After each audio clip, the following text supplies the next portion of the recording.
Hello, everybody, and welcome to the Ravori Sports Podcast. Like and subscribe to all of our social media content. And we are here having our Ravori Sports Conversation. This will be a little bit of a barbershop conversation tonight we're going to have for y'all. So like and subscribe all of our Ravori Sports content as well. Definitely, too, Genesis Notary Services in Winchester, Virginia. If you know, you know. So we appreciate all of you out there that have reached out to us. As well. I had a busy day today that I'm recording this with the notary business. So we appreciate all of you out here that in Winchester area that are supporting it. Definitely too, ravorisports.company.site. So definitely too, if you want hats like the one I am wearing, definitely too, you can go ahead and check that out as well. You get hats, jerseys, and definitely check out our Fanatics links. We're doing these during the games as well. Oriole games, we're doing Fanatics links as well. Ravens games, not too far away from the Ravens, so we'll go ahead and get that squared away. And see, Charles Harris, we are Legal Shield. Legal Shield is available for you. Definitely, too, if you're running a business, Legal Shield is a great resource for you. Legal Shield will save you a whole lot of money on legal insurance. Get a will done. I'm telling you, you'll save so much money. I've saved so much money using Legal Shield this year, so definitely give us a call. All right, and we got the guy who has been at this since 2010, right? Around that time, 22, 2012, around that time, definitely a long time.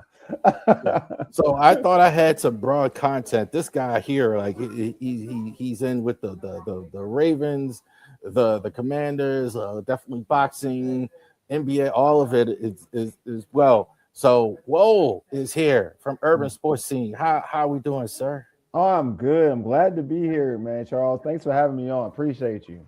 Thank you, sir, for your time here. You've been at it for a minute. So let's get to the NBA, man. The finals right here. So we're recording this, and we don't know who's going to win. This may air after it's over, but what we've seen so far, three games. Somebody forgot to tell the Knicks that they're supposed to lose this series, right? Somebody forgot to tell them because they have really answered the bell. First loss the other night here in a long time. What do you think of these two teams as far as are you surprised that they're even here? Well, I'm not surprised. Well, that's good. Like, I'm not surprised that San Antonio's in the finals. I'm not. If you told me before the season, would I be surprised if the Knicks made the finals? I wouldn't be surprised. But the way the season was going, and they just turned up towards the end of the season, so I'm surprised they've made it to this point. But looking into the playoffs, I'm looking what they did in the playoffs. I just felt like they were a finals contending team or a championship contending team. And I said this prior on one of our shows that I felt like before the series started and before OKC and the Spurs finished, I was like, man, the Knicks and the Spurs, like the Knicks, the Spurs aren't a great match. The Knicks aren't a great matchup for the Spurs, for that team specifically, just because I think people saw the first two games. Game 3 was different. Wemby played great and played at a great level. And you had Castle and company and Dylan Harper and Fox, all those guys performed to help them get them over the top. But it's what you see from like Cat, a player like Cat and Wemby, because Wemby has to honor a player like Cat when Cat is on the perimeter, because Cat can shoot the three for a big man. He can shoot it at an alarming clip. And then on the flip side, when they move, and I said they're going to probably put Wemby on Josh Hart, which I knew they would. And if that's the case, then you're going to have Cat in the post against a smaller dude, so he has an opportunity to get a bucket if Wemby can't get there on time to play like that free safety position as a defender. But it's just the Knicks play great defense. They got the best closer, one of the best closers in the game, in Brunson. So I'm not surprised from their playoff performance. I'm not surprised that they made it. And San Antonio, they're a talented squad. Like, the best version of San Antonio isn't even in 2026. The best version of San Antonio could be next season and the year after that. So I'm not surprised they made it, because they have a great, not just Wemby. I think everybody gets fixated on the alien, but they're more than Wemby. They have, like, Dylan Harper is going to be a star, not just a good player. I agree with you. I think they have 4 guys that can get you 20 plus a night. I mean, right now. Like I mean, Castle is definitely, I think, is not even mentioned as much. I think he's a star. I think Dylan Harper is terrific. I think Fox. I'm not sure he's been healthy here in this series, but I think he's been great. And we know Wembanyama. I think his offensive game, believe it or not, is still developing. Oh, agreed. He's still not even. I don't think we've even seen the best of him as well. So who do you think gets the series? Again, we may be after here, but who do you think gets the series? Would you be surprised if the Knicks, because the Knicks have really the Knicks have really shocked everybody with the way they've looked. Well, and before the series started, I had the Knicks in 6, so I've already had I had the Knicks winning the series in 6. With the way the way I thought the way it was going the first 2 games, it could be a sweep. To be honest with you, but I still but Wemby showed how talented and how about Wemby showed me that he had the will of a champion in Game 3, and not just him though. And I felt and to do that on the road down 2-0, and it's not just Wemby again. I don't want to just put everything on Wemby because I think that's too easy. But people like Dylan, like players like you mentioned, Dylan Harper, Castle, especially Castle, like brought his A game, and then Fox, who's looking like he's getting healthier. To your point, he hasn't been the same because of injuries, but he's getting healthier, and him making like clutch buckets in Game 3. But yeah, I still have the Knicks. I just feel like it's too hard of a hill to climb, losing the first 2 games on the road. And then the Knicks, I don't think the Knicks played a great game in Game 3, and they were still able to stay in that game. I think Game 4, both teams will be desperate. Like you said, this game will be over by. That game will be over by the time this recording comes out, probably. But in that 4th game, like you'll have desperate play. So that's what both teams will be desperate. After this year, where are the Knicks? What do you think? Win or lose? I think that's a better question for the Knicks. The Spurs, we think, is going to be there for years. I think that's way too. Like we can think that the Spurs and Thunder, whoever else is in the way, but the Knicks. I think it's more flux in the Eastern Conference now as well. I don't see any reason why they couldn't be good for the next couple of years. I don't know if they will be, but I mean, I definitely could see it. I think the Knicks will have it's going to be an interesting problem. I think they'll be around. I don't know if they're going to be a perennial finals team. You have the Boston Celtics, who are going to get healthier. Jason Tatum will be back to pair with Jaylen Brown. You're going to have other teams that kind of rise. The Detroit Pistons will be a better team. They're going to learn from what happened this season. They were a 1 seed, so they're going to get better. You got other teams. You never know with the draft and free agency and whatnot.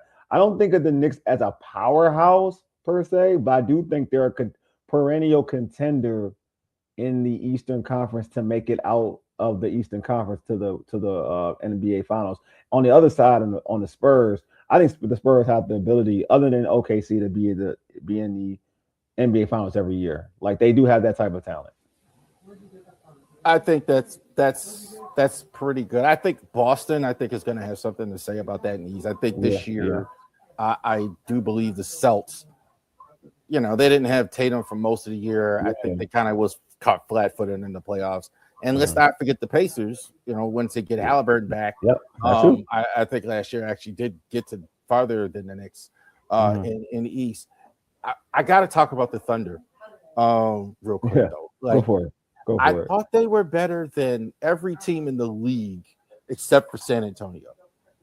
They were. I mean, there's talk of tearing it down, bringing in Giannis, blah blah blah. What would you do if you're OKC? It's not fair for the Thunder because they didn't have J-Dub. You know what I mean? That's the one thing. And like, we don't know what that matchup would have been if they had J-Dub. That's a 20. We saw J-Dub in the finals against the Pacers. That wasn't just an average player. That's an elite scorer. So it's hard to say. They went to Game 7 without J-Dub. Put it that way. Like that says a lot about that team and that organization. I will say this though about the Thunder, which annoys me because I coming out the draft out of Gonzaga. I like Chet a lot. I still like Chet for most of it. But I started getting red flags with Chet in the Pacers series last year in the finals because I was like, that's a series that Chet should have just dominated. Miles Turner ain't good enough to be even bothering Chet home rim.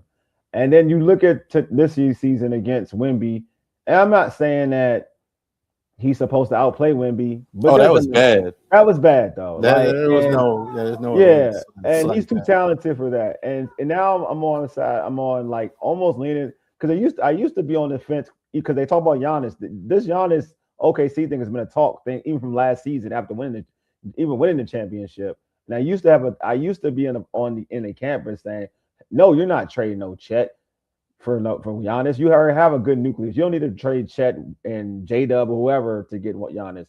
Now I'm on the side right now saying if Chet going to do that, if you can find a way to get Giannis and include Chet and maybe some draft picks, go for it. Because what he did was the worst thing in the world as a basketball player, to be honest with you. Because he didn't compete on the offensive side of the foot. He played scared. Let me put it that way. He played scared. I think him and Williams have to get better as offensive players. I think like what the Spurs did expose with them is like the SGA is going to get his every night regardless. Yes, we know. But I talked about Maryland last year. I kind of used this example. When Jameer Young was on the team, he didn't have players around him who would score when he didn't. They only scored when he had a good night, or they kind of fed off him. And that's kind of what I saw with the Thunder. Like nights where, okay, he's a little bit less, and the Spurs had defense to get him a little bit less. There was no Holmgren. There was no J-Dub. He was out, obviously. Nobody else really. They kind of got exposed there. The offense kind of got exposed in that situation. That's why I think that's with the Spurs. And it was just enough. I agree. I agree with you. I think that to your point, I just feel like, not having J-Dub really hurt. Like you see that in that series. It really hurt.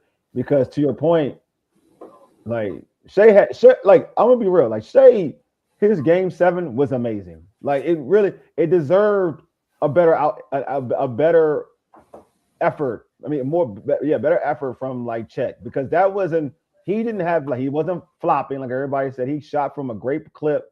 He had like 30 plus points.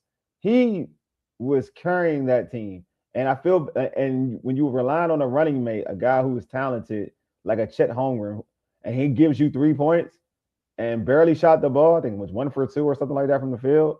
Yeah, that's disappointing. That's just, you can't tolerate that. Even as a leader, you can't tolerate that. LeBron, what happens in 2020, in 2026? Should I really have no idea. I think retirement, is a thing. I really think that could happen. I really think he might. Okay, you think we can retire? Okay. I don't know. I don't think he wants to, but I really think if he doesn't get his number, especially considering what he's asking for, I think Golden State's possibility. I think Cleveland's possibility. I do think New York is not out of the realm. I think that's a little less likely. I do think also to Cleveland. So what do you think happens with the third greatest player of all time? LeBron. Yeah, you said third. Behind Kobe Bryant and Michael Jordan, of course. Oh, Magic Johnson's my GOAT. So I will say, who has a good question? I think it's an opportunity. I'm a Laker fan. I grew up a Laker fan. I'm a real Laker fan, so I'll let folks know I'm a real Laker fan. Me too. So I know what you meant when you said not the current era. Definitely. So I will say, there's a chance that LeBron goes back to LA. There's a slight chance. I feel like there's more. I think there's a better chance of LeBron to go back to LA compared to the Cleveland thing, because Cleveland has the under the table deal with James Harden. And I think that kind of hinders them from getting LeBron, to be honest with you. I don't think you can play. I think LeBron's smart enough to know he can't play with James Harden. I think he's smart enough to know that. And he can play with Donovan Mitchell, but he can't play with James Harden. I think he's smart enough to know that. I do think the Golden State Warriors thing is a possibility, though, for some strange reason. I think that does fit a little bit better. I think that's the best situation for LeBron, because you have natural shooters around you, and you have a natural shooter in Steph. And LeBron has always been better when he has shooters around him. He has Steph and other individuals who can shoot the basketball. How he and Draymond would play together in terms of a guy who doesn't help him space the floor, because Draymond's more of that point forward. You have LeBron, so you don't need a Draymond to be a point forward, right? But I do think because I know he's met, him and Steph are cool. I can see that being a thing. But if I had to lean to it, I kind of think that he could come back to LA. But I'm on the side of saying, like, you know what, as an LA fan, LeBron, you can go. It's Luka's team. You can go ahead and retire, bro. You've done enough. Just go retire for real, because there's no situation to me that because you got to take less, and you're not willing to take less. There's no and I'm glad you mentioned that, because that was going to be the question I was going to ask you. Why is he so bent on getting 50 million? Like, I made the joke about I talk about Entrapment, the movie, like they're robbing the World Bank, and you asking, they're arguing about the split 7 million, 1 million. LeBron James is worth almost $1 billion. You're really haggling about 50 million at this point. What are we doing? Like, what difference does it make? I'll say this much, man. You're right. I mean, as I'm gonna say this, as human beings, as individuals, because we all question this as fans, right? I'm gonna say this, right? We question this as fans, but a lot of players in sports, they don't care. They care about their worth. They don't care about that. Money is important to them, because it's not even the money. I've learned this. It's not even the money. It's the status of the money. It's not even the money. It's the status, because a lot of players, there's rare players that take a pay cut. Like, there are rare players that take pay cuts, which is wild, right? When you think about it, like, everybody talks about they want to win a championship, but a lot of folks aren't willing to take a pay cut. There's James Harden types. I got it. There are guys like that. There's snipers. Brunson has taken a pay cut, so I'll give him credit. He's taking a pay cut. I don't think even those other guys are still building. Like LeBron at this point. You talking about because he's an older player, right? Yeah, like I don't think it's gonna. And again, it's easy for me to say I don't have 50 million. Somebody might be saying this, but he needs another 50 million. No, really? He don't need a 50 million. The problem is he's 40-something balling. That's the problem. If he was 40-something and not balling, he wouldn't even feel entitled. He wouldn't feel entitled to ask for 50. The worst thing to happen for LeBron to ask for 50 million, be real with you, is when all those players went out and against the Rockets or whatever, and he was 40 and still beating younger dudes. That's the worst thing that happened to LeBron's ego at 40. Because I guarantee you, this is lesser money. That first series with the Rockets didn't happen. I can almost guarantee it. Because Luka was out, everybody read him off. They said, hey, there's no way he's gonna get past the first round with no Luka, no Austin Reeves or nothing. And by them getting past the first round, with LeBron being quote unquote vintage LeBron, that was the worst thing that ever happened to him. But he shouldn't get 50 million. I'm gonna be real with you. He shouldn't. But you can make the argument, if you're the Lakers, in terms of who is more valuable for their team, Austin Reeves or LeBron. You can make that argument about who would you pay. That's further than I go. I'm not a big Reeves guy. Exactly. The point you could make is that, but like, I just don't understand. I don't know if a team's gonna give him that. They shouldn't. I don't know about that. I think even if I had the cap for him, I don't. No, they shouldn't. I'll be real with you. He's not that good of a player anymore. Well, no, he's still I think he is. A 50. He's still he's still a high level, high end basketball player. Like, he's still a top tier basketball player. Because he's a triple double machine, average 27 points. Still, average like 7. I'm gonna say 7 assists, 6 rebounds, something like that. So he's still a high level player, but at the same time, it's father time. I'm not paying a 40 some odd. I don't care how good. I'm not paying a 42-year-old basketball player 50 million. Period.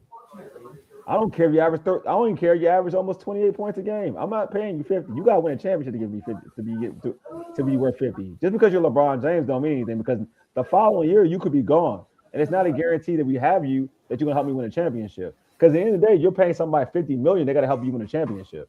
That's how you look at it. When you're saying that type of number, that's a we're gonna win a championship type of number. That's not LeBron is bringing people to the stadium, to the arena, because we got. I'm gonna say it's weak. I'm a Laker fan. We got Luka. Folks are coming. They coming to the state. They coming to the arena. So you ain't bringing, and the places you want to go to. The only team the places you want to go to, they're gonna be packed crowds. You're not gonna be hoping, attendance that much. And you're LeBron. You're LeBron. I just think, and again, I just don't understand. like the him and Rich Paul doing that. At this point. their business. It's all about their business, their brand. You know what I mean? They're hoping Like on Jay, LeBron. Yeah, go ahead, go for it. like Jay-Z said, I'm a businessman. Yeah, Yeah, I got it. yeah, that's what he is. That's what he is. All right. Let's do a little football, man. Go for it. Your team, the Commanders. You grew up in PG County, so I'm sure you understand. You watch the Commanders Yeah, as well. I'm still of the belief that Jayden Daniels is a top 10 quarterback. yeah. I think a lot of people have forgotten. I think this guy is a phenomenal quarterback. What say you on the Commanders and what they're going to look like coming out this year? Man, I think like you said, I think Jaden's a top tier quarterback. Last year he was an incomplete because of injuries. Not the best coaching overall for the team. We look, we all grew up in the culture, grew up playing spades and this, that, and the other. I say this for the Washington Commanders, man.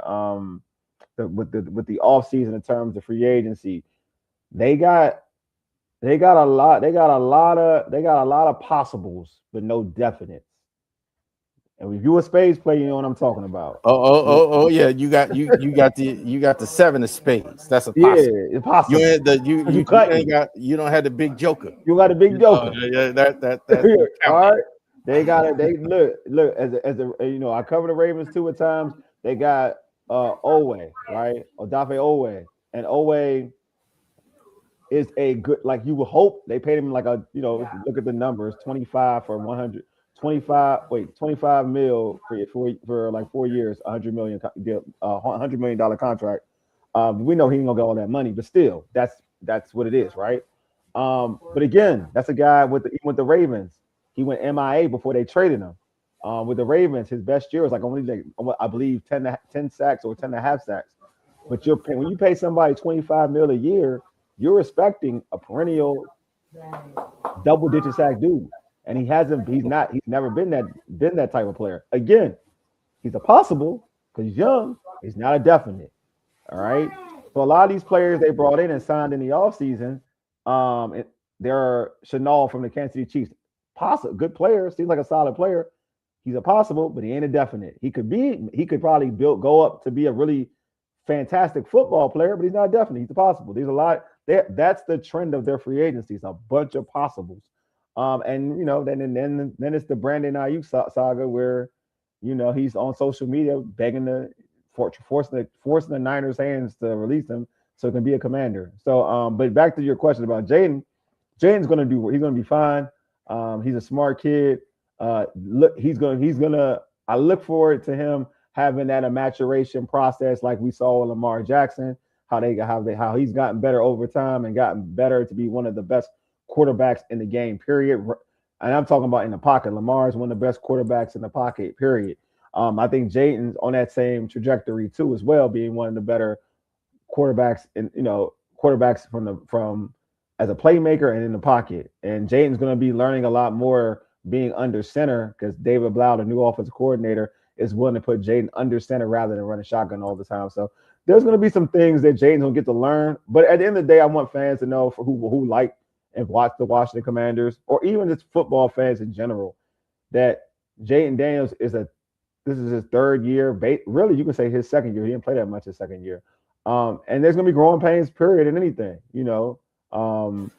People try to write off C.J. Stroud after he had a bad year last year. But, at the end of the day, C.J. Stroud still has the potential to go back to what he did his first 2 seasons in the NFL. I think 2 guys are on the roster that are definitely not maybe big jokers, but spades for sure. Mm-hmm. Sonny Styles in the draft. I think I love him at Ohio State. I think this guy is a phenomenal athlete. He's got potential. Look, the only reason you get rid of a Bobby Wagner, you bring in a guy like this because he's like going to be all over the field. Mm-hmm. And Terry McLaurin, I think is outstanding receiver for them. I think the line is good.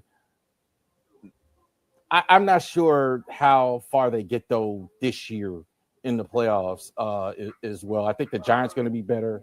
I think the Eagles we know are going to be good. It's going to be tough for the Commanders, I think, to win. Where do you place them in the division, which has certainly changed the NFCs? Well, I think they'll be competitive. I think they'll probably. I think they'll be better than the Giants because the Giants will be going through a lot of stuff of late. I think that I think the Giants on a. I've said this before. I like the way the Giants are drafted, and I think, but the neighbors thing is a hit though for their in terms of where he's at. It looks like neighbors ain't even close to being ready for the season, and maybe he'll miss most of the season. But he could miss the entire season from what some of these reports are saying. Yeah. I won't hate me to say this. I hate this team so much. The Cowboys have a great opportunity to be the best. Has to be the team to win the division. Have a great opportunity. I hate to say that though. It hurts my soul. And I think the Eagles will take a step back. I actually think the Eagles are a team that will take a step back because of that. I mean, as much as he was causing drama with his beef with Jalen Hurts, AJ Brown has been a demon in the NFC East. Like he has been I'll say this for the team that I watch, he has owned the Washington Commanders. So to have him out of there is like, to me, thank you Jesus. But I will say I think the Commanders have an opportunity to compete for the NFC East crown. But if I had to lean to a team, I would probably have to say right now at the moment. Oh, I hate to say it, the Cowboys. I like what the Cowboys have done in the off season. I'm not as big on the Cowboys. Thank you. I'm glad. Thank you. I'm not. The problem. There's players there, so I know why people like them because you definitely there's Pickens, there's Prescott, there's CeeDee Lamb. I think there's good team, but Jerry Jones, I think, is really turned into Al Davis. There's always going to be some circus going on. I think that's the big problem. Kind of like the Raiders, they could never hardly get it right because of his foolishness. I think they got to work around. I think Jerry Jones is to that point now where it's just a lot of silliness. I don't think you can beat a team like that as well. I think the Giants, not because John Harbaugh is there. I think the Giants really. I think the neighbors thing is really going to hurt them, like you said. That's a problem. But I think definitely too, the coaching is definitely there. For that. Ravens too. I like that. I like what they did. Ravens 8-9 last year, below standard. As well, Lamar injured. Lamar. I think this was the first time I had, and when I put my rankings out, that I had Josh Allen above Lamar. I see why last year was down. I see why. Never done that before. Where I had Josh Allen above Lamar. I've never. Some of the things. It's can they come back? Can they connect? They're a team. I think they're a little closer than the Commanders, but can they get back to form? Oh, I think they can. I feel like what I like about the Ravens is, for one, they're going back to their identity, which is defense. At the end of the day, Lamar, you can't put that much on Lamar and carry the what they were hoping for, carry the whole team last season. That defense has always been, in terms of the Baltimore Ravens. Anytime anybody has talked about a good Baltimore Ravens team, it's been owned by that defense. At least bring that back. And I do think bringing Jesse Minter there, a great defensive-minded coach to be the head coach. You got Anthony Weaver, who was in Miami, who had a great defense, had a really good defense in Miami. And some of the things they did in the offseason, like getting Trey Hendrickson, it's going to help their pass rush tremendously. I think that's going to help free up Mike Green. I like Starks a lot, the cornerback. I think he can take his game to the next step. Then you have with the safety. I'm blanking. I'm sorry, not Starks. Starks the safety. Wiggins. Kyle Hamilton. Sorry, and Kyle Hamilton too. I know Kyle's a beast. That's a whole different animal. Wiggins. I'm sorry. I'm thinking about the cornerback. Wiggins can take his game to the next step as a Pro Bowl corner. Starks, the rookie from Georgia, as a safety, and then Kyle Hamilton is already great. He's going to play. He's going to ball. Kyle Hamilton's going to ball, and then you got Roquan Smith out there in the middle, who I just think Roquan's one of the best middle linebackers in football. With Jesse Minter, it's going to bring everything together. And they brought Campbell back too as well. So they got a good team. I like their team defensively. I think they're going to be really good defensively, which will take a lot of pressure off of Lamar. And they also brought Doyle, who came from the Ben Johnson tree, and that to me is going to open up the offense a little bit more. You have people like Zay Flowers and even Anthony Weaver. Anthony Weaver called him a mad scientist or something like that. And Zay Flowers called him a genius. So they're you could tell the vibes are high in Baltimore, and I think I believe that this team will win the AFC North. I think the Ravens win the AFC North, in my opinion. I think also too in that division there's issues with those other teams. The Ravens aren't the only teams with problems. I think Burrow, as good as he's been, had some injury issues like as well. Aaron Rodgers, I think, is going to retire after this year. I think he's already I think the oldest quarterback in the league. And the Browns are the Browns. I mean, they had the Browns are the Browns. I love that statement. I mean, Shador. I'm really rooting for Shador to be good. But we'll see about that. It's going to be tough. I think it's going to be tough for the Browns to be any good. I'm really rooting for Shador. I'm rooting for Shador too. You know what's so funny is that I know people don't want to hear it because I'm like obviously public opinion about the individual, but if he plays to his level, it's going to be hard for Shador to be Deshaun. That's all I'm going to say. It's going to be hard if he can play to his level. It's going to be hard. I will say that if Deshaun is still damaged goods, then Shador wins that battle easily. But if Deshaun is like, if he's off of the Achilles and he's like anything close to Deshaun Watson that was with the Texans, anything close to that, there's nothing that Shador can do about that one. And that's not. Why is Deshaun even on the field? Why are they even considering that? That's the question. That's a good question. I don't understand that one. That's a good question too. I don't know either. I'm gonna be honest with you. I was surprised he was still on the roster. I ain't gonna lie to you. And then to see him to say that he's in competition for a starting spot, I was like, okay, interesting. I mean, they have no idea if he could play anymore. He hasn't been good literally in about 7 years. He hasn't been good when they got traded. They've been hurt. Yeah, about that time.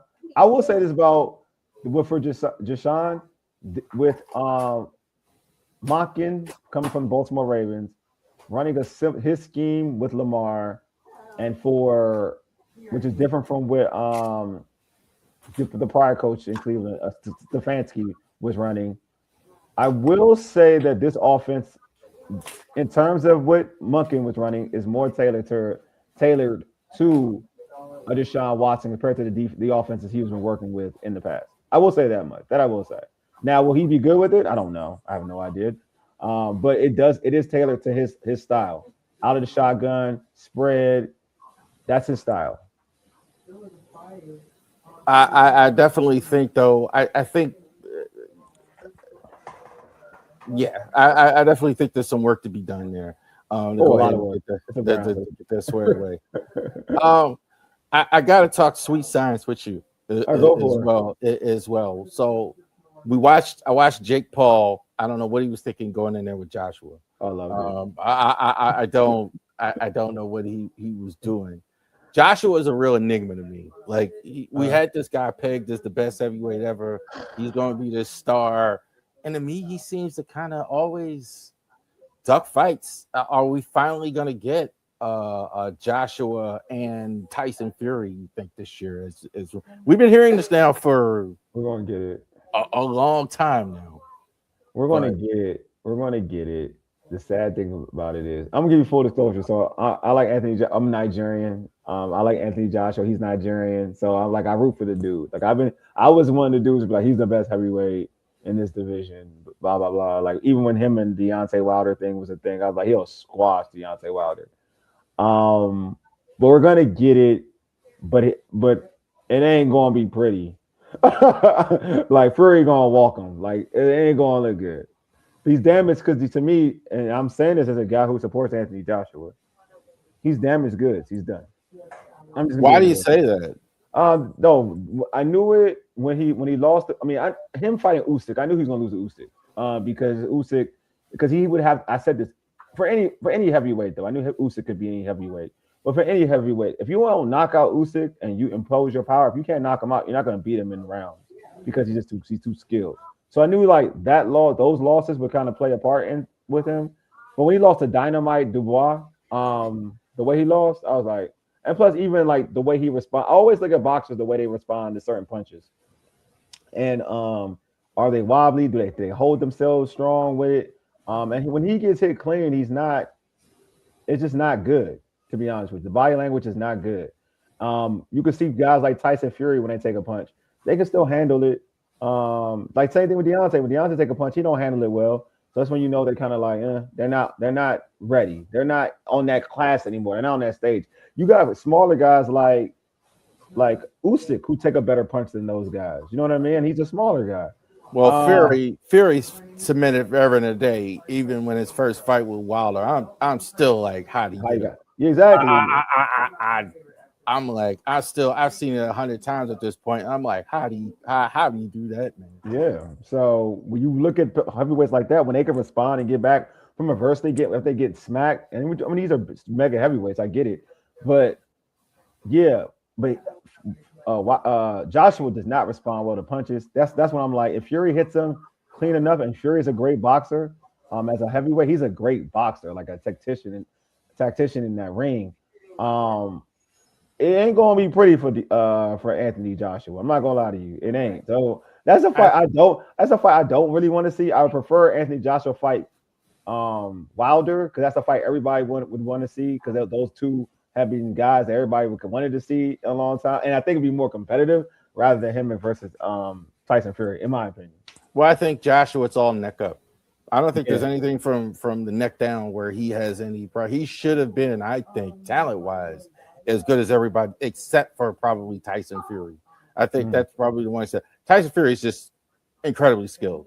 Yeah, it's just he's got incredibly skilled, and he's just so big of a guy. He's not the body beautiful. He's all that, but he's incredibly skilled. But I think everybody else, he should have won. Wilder, I always liked him. I don't think you need to be, when you have his type of power, all this. It's like use a pro wrestling term. There's no reason to turn Bill Goldberg into Ric Flair. Okay, like wrestling. Okay, go ahead, keep going. There's no reason to do that. Like Wilder's just going to knock you out. That's all you need. Like Tyson was never this. Technically sound guy. Well, it's different. Better than Wilder. I mean, if you're going to say, but I don't think Tyson was never this. Go ahead. But no. I will say this. Yes, you don't have to be like Mayweather. I agree with you. You don't have to be like Mayweather, a tactician. Like, you don't got to be this technical, you were going to use wrestling. You don't got to be the Bret Hart, right? Right. In the ring, right? You don't have to be that individual. But there's got to be a clean, and when you're a power puncher, it's got to be clean and smooth and how you throw your punches. You just can't be throwing punches and being all balanced. That's what I call it Mike Tyson pre-jail. Like, after jail was whole different. Pre-jail Mike Tyson, it was controlled violence. Like, Mike Tyson had controlled violence. Like, he fainted, he jabbed, he ducked, he moved, you know what I mean? And then when he went for his prey, he went for it, but he went for it controlled. His punches were accurate, his punches were timed perfectly. Wilder just throws haymakers, which that's when it gets to me. Like, you can't throw haymakers in a boxing fight and thinking you ain't gonna get clocked, because now you're open. Like, Tyson was smart enough to keep himself closed and tight. Wilder stays open when he throws his punches. Therefore, that's why I'm like, his boxing style it will always catch up to him, because he keeps himself too open when he throws these punches. Because you can't, if you think about it, it's like think about it like in this way. Watching a Rocky movie and how Rocky's throwing punches in Rocky movies, you're like, that ain't gonna work in a real fight. Why would he be throwing Rocky punches? That wouldn't put it that way. He be throwing Rocky punches. Well, Tyson is way more skilled in some. Tyson never really refined himself like he could. He could have done many styles. He just liked that Joe Frazier type style. Like, Wilder really wasn't that skilled. He hadn't been boxing that long before he became pro. True, very true. I think the main thing was he was really good as an amateur because of his style. So that's why I was like, why are we trying to ever make him this boxer? I agree. That didn't make any sense to me. I agree. Why even try? I agree. I don't think they should try to make him into this like crazy boxer, but I do think you can refine his power, refine how he uses his power. That's all. Like, refine how he keeps himself tight to a point where he's not as open. Like, at the end of the day, like, you do want it. Like, he's a power puncher, but you don't want to be as open when you're delivering those crazy punches, because his power is undeniable, right? It's thorough. No one's going to ever say that Wilder don't got punching power. His punching power is crazy, but it's just like, you do want to keep yourself. You don't want to be able to like throw a wild punch, be all balanced, and be right there open for an easy knockdown. You know what I mean? That's what you don't want to be. Like to that epic, it was an epic. I want to say their last fight, Fury and Wilder, when they both were knocking each other down. Like that was like crazy. But Wilder was emptying the tank early because he didn't have the win to keep going. He had to empty the tank early. He wanted to die on his shield. I remember him saying, "I'm gonna die on my shield." You know what I mean? Like, so you just want to be smarter with like the boxing game in terms of you're a power puncher, use it to your advantage, but don't try to throw punches just to throw punches. Real quick, I'm sad in a way, being from Baltimore, that Tank Davis isn't in this conversation due to various reasons. But who is the best pound for pound? I think he was on his way there if he wasn't already there. Best pound for pound. Who do you think it is right now? Oh man, it wasn't going Usyk for me, but that's going to probably change. I like Inoue a lot too. And we're not talking about Bud because he retired, right? You can put him. I'll take that one if you think that. All right, yeah, I'm gonna be fair because Usyk's performance against his last performance kind of hurt me. So I don't like that performance. So if I had to be fair, I'm gonna have to go with Bud Crawford. I'm gonna go with Bud Crawford. If we're gonna call it, but we're talking about the current boxers. I would. Know what? I ain't gonna lie to you. I may even let me. No, know what? I'm not going to do that. Scared money don't make money. I'm gonna go with. I like. Look, Benavidez is the man, dog. Benavidez is crazy. Yeah. Benavidez is the man for me. David Benavidez. I'm gonna put him out there. David Benavidez is number one right now for me. I think him and Shakur Stevenson. Oh yeah, Shakur is another one. I think this is the next generation. And real quick, the last thing there, Mayweather himself. Look, I almost don't still even believe this. Like he doesn't have money. How is this possible? Seriously. I mean, how many women can you sleep with? How many gold chains can you buy for all the money that you made? Seriously. This could be a long. We can close this out, but it could be a long discussion about how is it possible. All right, I'm gonna do this the nice. I'm gonna say this the nice way, because I don't want to insult I don't want to insult Mayweather. Just being irresponsible, man. In terms of this element of like we see him flash all the money. We see him going on being at courtside with bags of money. He just do too much. You can see it. Like you could see it early too. He do too much. And honestly, like 50 pretty much called him out on it earlier. Like, but when they were cool and after they had that little beef. So like I just wish he was smarter with his money. I think a lot of the stuff he likes to do is flaunt and show, and that's cool. But I wish he was a little bit smarter with his money, man. Real talk. I really do. I'm just like he made way more. I mean, let's not get it twisted about crazy money. He made crazy money, way more than everybody else. Yes, yes. I don't think there's a guy, not even Tyson or whatever, that made as much as Mayweather. I agree. As far as that goes, he didn't even have a promoter at the end of his career, and because that's usually where a lot of these guys used to get guys like Don King, etc. And still. Like how many women could it have been? How many? I'm saying, or Che. I mean, for you to spend, $100 million for the fight with Conor McGregor, not that long ago. I agree with you. I'm saying, like, when you look at Mayweather, and look, like Charles, you've seen people all the time in life, and some people when they just like always flashing money, showing money, this, that, and the other. You can tell what's going to happen. Like, you know what I mean? You can probably tell what's going to happen. You're probably saying to yourself, like, yeah, this ain't going to last. This money ain't going to last.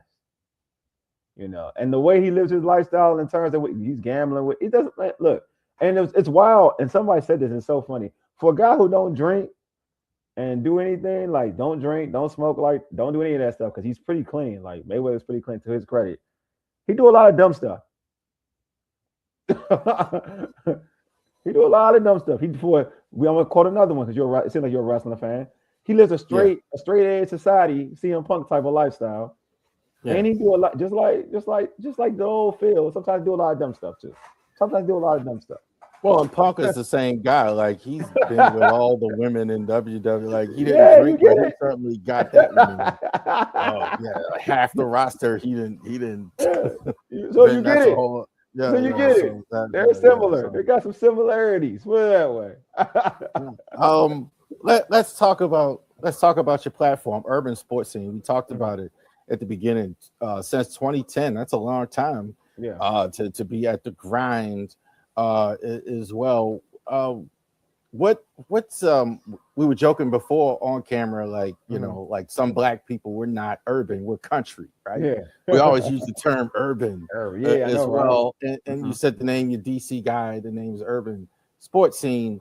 What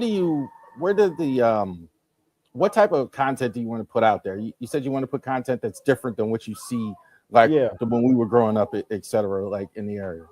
Yeah, it's just like you were talking about, it's a barbershop mentality, right? You want to have that type of conversation where folks can relate to you and vibe with you, and you want to talk about stuff that that maybe not everybody talks about, but it's still popular sports or sports that folks would need to know, or even in terms of our culture, folks that be cool to be informed with. Like we cover HBCU athletics and put out stories on or interviews about HBCU coaches and past, current, some legends and whatnot. Or even we were talking about like the sports world of it, and like the professional sports world of it, covering like these local teams, covering like teams like the Baltimore Ravens or the Washington Nationals, the Washington Commanders, the Baltimore Orioles, who are losing right now 6-5, were annoying the bejesus out of me. But yeah, covering all these local teams in the area and just kind of like diving into it and talking about boxing. Like that boxing is a barbershop talk type of thing. And just to bring that out there for folks to talk about. A lot of, like, again, if you put on the radio and listen to, because we started off doing it for the radio mentally, right? That was our mental mindset. We're going to do this for the radio. And a lot of folks don't talk boxing, you know what I mean, on the radio. Or even if you watch Sports Center, it has to be a big fight before they talk about it. Folks aren't going to feature like the David Benavidez fight like others would, you know what I'm saying? So we talked about all that stuff. We talked about Usyk. But yeah, we just try to talk about stuff that like in the barbershops in Baltimore, it was rare we didn't talk about it. Boxing.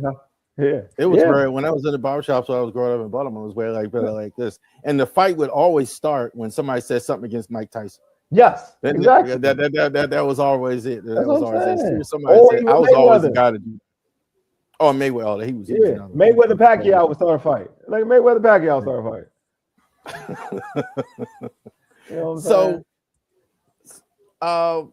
So how far do you want to take as far as your platform? Did you want to go into more of a traditional media space, or social media, or what else is you got? Not without revealing anything top secret. What else do you have? What else do you have in your mind? Well, I just want to make sure I create a lane for folks to enjoy good content. That's how I look at it. Initially, I'll be totally transparent. Initially, everything was geared to like be on a said network or be on the radio, to be honest with you. Everything was geared to that direction mentally. But then it was like, you know what, man, you want to be your own boss. You want to create your own stuff, create your own lane, create your own content, and just have like if you can have a cult-like following of folks who support you and rock with you, to me, that's the most important thing. Like a lot of times people get fixated on where they're at or, numbers, this and the other. And I'll say this is advice for anybody. As long as you see individual growth, like growth in your podcast, growth in your numbers, or growth in your work, that's all that matters. But I feel like I personally, the most important thing, I feel like we get the opportunity to tell stories and interview people that people don't get to talk to know about or whatnot, like high school coaches, basketball, like high school basketball players, high school football players, like I mentioned, HBCU coaches, HBCU players, even certain boxers, local boxers that people don't even know about. We get to put a highlight and a feature on them. So I think that's just, to me, that's a dope thing to do. Period. what are your thoughts on traditional media as well? Um, you kind of had that tone of, again, like every time I bring that, like traditional media as well. I think part of the issue, like for a lot of content creator in DC, you got some insane guys. Like I just saw a feature on the Junkies. Like I didn't know they had been 30 years on the radio. You didn't know that? Yeah, they've been for a while. I didn't realize till recently. I was like, it's been that long, and it's about. Yeah, I was in high school a little bit after that, and when they started, so it's I'm closer to 50 now. So that's a long. I'm getting there. Yeah. So like, is what are your thoughts overall? I mean, is there anybody that you do like currently? Not just DC Baltimore market, but anybody in general. I know what you mean. So I don't like. I don't like traditional media at the moment because it's not the same as how it was when we were growing up, and I just feel like things are too negative. And I don't like that. I feel argumentative.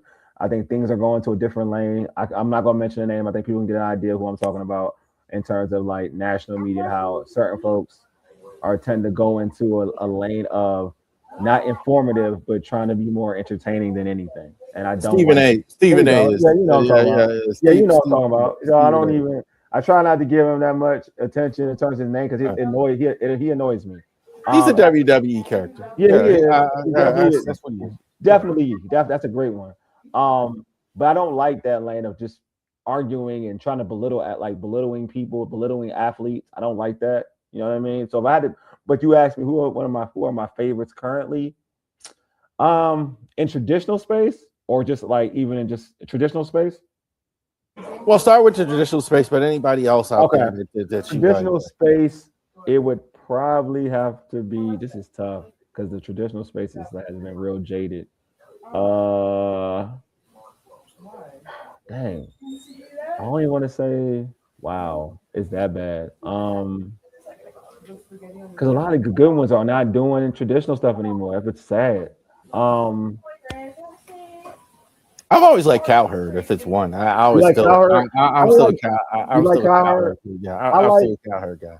It's crazy. I'm starting to gravitate. I didn't like this dude before a lot, but I'm starting to like his style of doing things of late. It's been Michael Wilbon. I used to not like Michael Wilbon, but I'm starting to like what he's. I like his tact. I think there's tact in everything you do. Like he doesn't insult you personally, but he may not like he has his negative things to say about said player, but it's not as a personal attack.